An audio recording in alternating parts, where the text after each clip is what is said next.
дуруд ба ҳаводорони каломи бадеъ. хуш омадед ба саҳифаи ҳазор китоб. аҳмад маҳмуди дониш нависанда ва олими маъруф, мутафаккири барҷаста, шоир, рассом ва хатоти номдор бунёдгузори ҷараёни маорифпарвари Осиёи Миёна мебошад. вай соли 1826 дар Бухоро дар оилаи мулло Носир таваллуд ёфтааст. маълумоти ибтидоиро дар пеши модараш, ки зани бомаърифат буда, дар хонааш барои духтарони мактаб хусусӣ дошт. баъд барои омӯхтани илмҳои замона ба мадраса дохил шуд. барномаи омӯзиши мадраса, ки аз илмҳои схоластикию динӣ иборат буд, фикри ҷӯяндаи донишро қонеъ карда наметавонист. ӯ мустақилона аз рӯи китобҳои олимони бузург, илмҳои табиёт, ризоиёт, нуҷум ва ҳайят, таърих, фалсафа, адабиётро меомӯзад. дониш аз хурдсолӣ хати зебо ва дар рассомиву наққошӣ истеъдоди хубе дошт. вай барои дӯстдорони китоб девону рисолаҳои илмиро китоба намуда, бо расму нақшу нигор ороиш медод ва бо музди ин кор рӯз мегузаронд. пас аз хатми мадраса, дониш бо сифати меъмор ва наққош ба хидмати дарбори амир даромад. ҳунари хатотию рассомӣ аз худ донистани илми нуҷум донишро дар назди амир Насруллоҳ соҳиби обрӯ гардонид. амир зираки ва фазилати донишро ба назар гирифта, ӯро соли 1857 дар ҳайати сафорат ба Петербург мефиристад. ӯ мирзо бо шахси меҳрами амир таъин шуда буд. онҳо бояд ба муносибати даргузашти подшоҳи рус Николай як изҳори ҳамдардӣ мекарданд ва ба тахти нишастани Александр якро табрик мегуфтанд. ғайр аз ин ба дониш супориш дода буд, ки вазъи сиёсӣ иқтисодии Русияро омӯзад ва ба амир гузориш диҳад. ҳангоми ин сафар, ки 3 моҳ тӯл кашид, дониш ба корхонаи саноатӣ, ёдгориҳои фарҳангию таърихӣ, китобхонаю музейҳо ва маркази илмию фаннии пойтахти Русия шинос шуд. вай чун дигар шахсони фозили он замон Бухороро маркази фарҳангу илму дониш мепиндошт. аммо Аҳмади дониш дид, ки дунё чӣ андоза тараққӣ кардааст.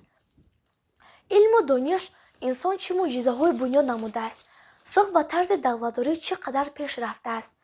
ӯ фаҳмид, ки Бухоро ва мардуми он дар чӣ ғафлату ҷаҳолат мондааст, сохти давлатдории амир чӣ қадар хафо мондааст ва кишвар чӣ андоза харобу нообод аст. соли 1858 дониш дар ҳайати сафорат ба Бухоро баргашт ва дар бораи пешравиҳои ҳаёти сиёсӣ, иқтисодӣ, фарҳангии Русия ба амал гузориш дод. вай умед дошт, ки амир ва нақлҳои ӯ ибрат гирифта дар умури давлатдорӣ ислоҳоте ба амал меорад. аммо амир Насруллоҳ соли 1860 вафот мекунад ва ба тахти аморат писари камтадбир ва сустиродааш Музаффар менишинад. мин баъд нуфуз ва таъсири дониш дар дарбор кам мешавад. аммо Музаффар, ки дар атрофи худ хушомадгӯй ва чоблусонро ҷамъ карда буд ва шахсоне, ки дар назди падараш эътиборе доштанд, камтар ба корҳои давлат роҳ медод. Аҳмади дониш дар он солҳо ҳарчанд дар доираи дарбор буд, аммо мансабу рутба муайянро надошт. ӯ дар он солҳо рисолаи дар илми нуҷум ва унвони Манозир ул-Кавокиб, ҷойгаҳи ситораҳо, таклиф намуда ба амир Музаффар мебахшад. соли 1866 қушунҳои Русия ба Тошканд, ки дар дохили хонаи Хуқан буд, ҳуҷум кард. амир Музаффар, ки худро ислом медонистанд, ба муқобили русҳо лашкар кашид. дониш ин иқдоми амирро беандешагӣ мешуморад, зеро ӯ тавоноии иқтисодӣ ва низомии Русияро медонист. ӯ бо ҳамфикронаш кӯшиш мекард, ки низоъ ва роҳи гуфтушунид ҳал карда шавад, аммо илтиҷои динию феодалӣ боло гирифт ва ниҳоят ҷанг ба мағлубияти амир тамом шуд. аз рӯи мушоҳидаи сулҳ амир ба Русия тавони калони ҷангро дод و از قسم زیادی سرزمین خود جدا شد. بعد اجرای صلح و آخر سال 1866 امیر مظفر برای مستحکم نمودن رابطه دو کشور و پتربورگ سفارت فرستاد و دانش را کتابی برای مستحکم نمودن رابطه دو کشور و پتربورگ سفارت فرستاد و دانش را کتاب اولی سفارت تعیین کرد. در این سفر دانش خود را چون سیاستمدار و خادم دولت نشان داد و در بین حکومتداران روس اعتبار پیدا کرد و با ساخت ماموریت دولت روس و مناسبت‌های روسیه با کشورهای دیگر جهان شناس شد و از وضعیت‌های سیاسی و اقتصادی مملکت دیگر اروپا و آسیا خبرداری گردید. دایره جهانبینی و افکار او وسیع شد. نظر تنقیدش نسبت به ساخت فئودالی امارت قوی گردید. دانش بین سال‌های 1870 و 73 اثری را با نام دانش بین سال‌های 1870 و 1873 اثری را با نام رساله در نظم تمدن و تعاون تألیف نمود. این رساله اصلا برنامه اصلاحات جدی، طرز دولتداری و اساسهای اجتماعی امارت بود. وی پیشنهاد میکرد که مجلس مشورت پارلمانت و وزارت تشکیل نموده حاکمیت مطلق امیر محدود کرده شود. همچنین دانش ساخت و حقوق وزارت ترتیبات و موقع قواهای حربی، حقوق و مرتبه امیر، مناسبت دولت و حقوقی به تفصیل نشان داده شد. این پیشنهاد دانش برای اساس دولت فئودالی امارت بخارا و حاکمیت مطلق امیر خبر بزرگی داشت.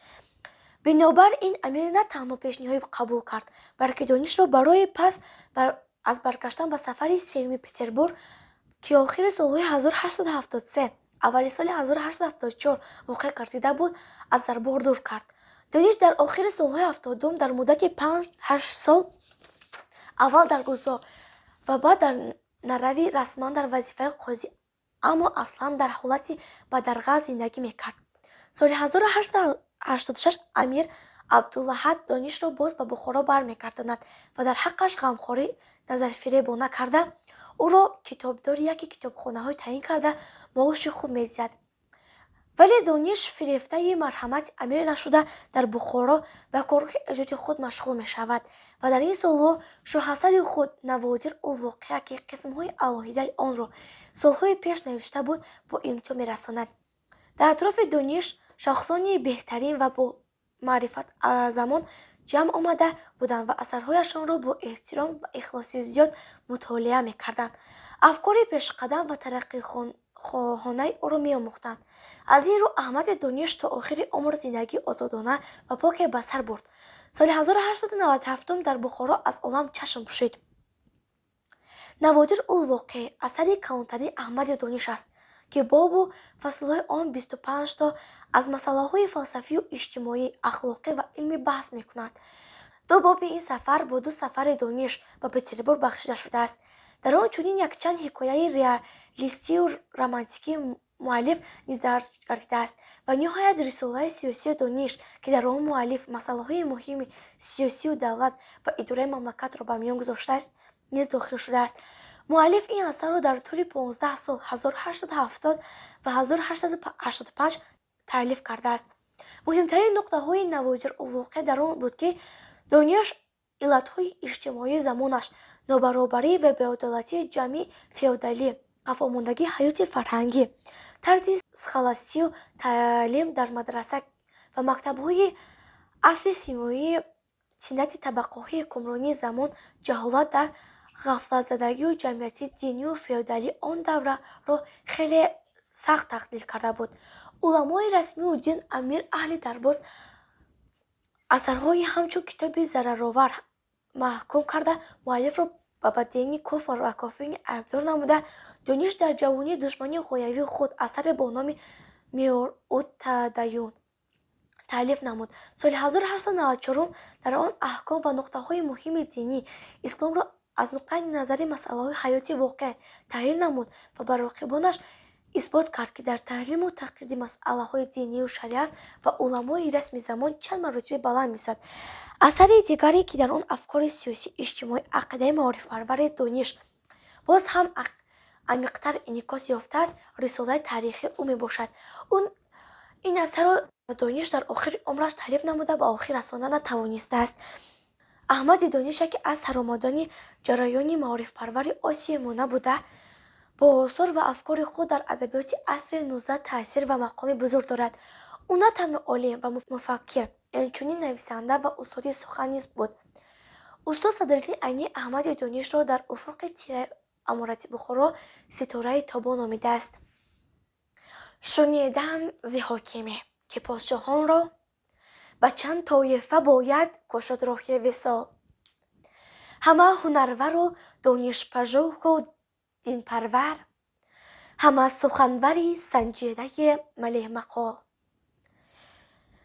نخست عالم دانا به علم دین ز آثار، فرو را بشناسد به جمله احوال. دگر طبیب مسیح آدمی که گاه کسل، برد ز طینت گل سردی نسیم شمال. دگر منجد ماهر که رازهای سپهر، بیان کند ز صعود و نخست و اوج وبال. دگر مغنی خوش لهجه طرب‌انگیز که بسترده ز طبای کلین زنگ ملال. دگر دبیر همایون خطی که گاه رقم، نهد از خوش قلمی بر روح عطا رود حال. دگر سخنور شاعر ادیب بلیغ فهم که وصف نه کند در جامعه حال و محال.